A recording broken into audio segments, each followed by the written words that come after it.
Okay, I'm pleased to say that I can now speak to Bilawal Bhutto-Zardari, who's in Islamabad. He is the Pakistan People's Party chairman and the country's former foreign minister. It's a pleasure to have you on. There's an awful lot we could talk about here. I'd like to start at what I see as kind of the instigating incident to all of this escalation. The terrorist attack, April 22nd, 26 people killed in Indian-administered Kashmir. Now, Pakistan denied involvement, called for an independent investigation. India was so convinced that Pakistan was somehow involved, it's launched these deadly attacks. So I want to ask you, are you certain Pakistan wasn't involved? Thank you for having me on. And just as I, in the past, condemned the terrorist attack in Indian-held Kashmir, just as the Pakistani people and government condemned that attack, surely you'll join me in condemning the attack on Pakistani civilians that resulted in the death of women and even children yesterday in the dark of night by India. As far as that terrorist attack is concerned, Pakistan, as you mentioned, has said time and time again, we are ready for an impartial international inquiry because we are clear. Our hands are clean. We had nothing to do with this terrorist attack. It is India that has rebuffed Pakistan's consistent, legitimate, rational offer in response to this terrorist attack. We see the attacks by India last night in Pakistan is nothing less than acts of war. Our civilians were targeted. Muzaffarabad, Kotli, these aren't barren outbacks. These are cities where civilians lived 2 hours away from Islamabad. No sovereign state would tolerate any such action.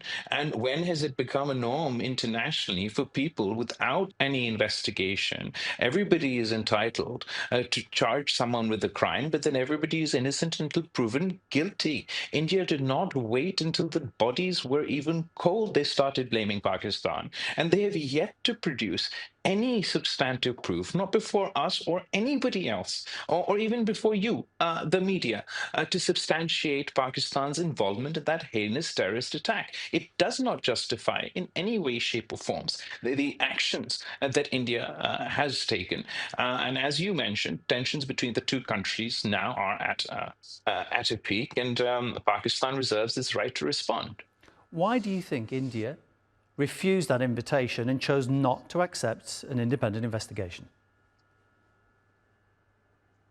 I think it is a perfectly not only a legitimate and viable solution to the current crisis, but it also provides an institutional forum and with potential international and bilateral legitimacy, not only to get to the root of this terrorist attack, but also any future terrorist attack that was to take place in India or in Pakistan. As you know, both countries have a history of blaming each other for such incidents that take place in our countries. And if there was an international mechanism for us to get to the root cause of this, then neither Pakistan or India would be left at the mercy of these non-state actors and terrorist groups and forced into such conflicts as a result of their actions. It is baffling to anyone who is legitimately interested in finding a solution for terrorism that why India would back away from such an offer, but that's exactly what they've done.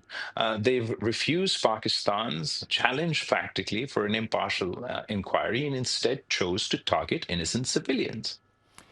There was a word I heard twice today. Once it came from India's Defence Minister, Rajnath Singh, and once from the Pakistan Prime Minister, Shehbaz Sharif. The word was avenge.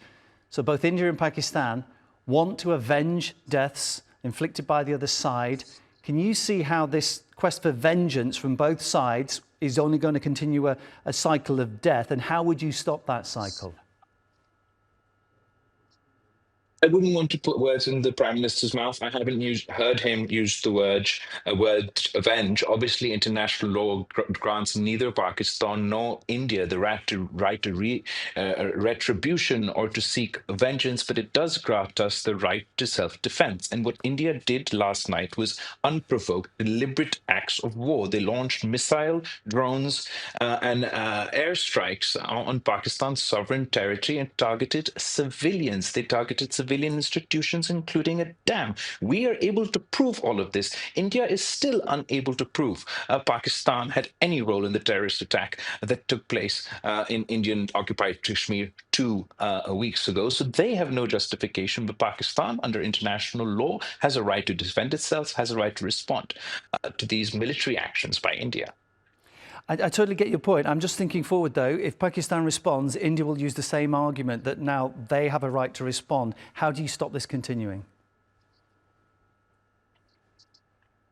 I think that as far as what India's ultimate actions will be, I cannot say, but judging by their past actions, ever since this sort of RSS extremist mindset government has taken over in India, we've seen it grow as an increasingly rogue player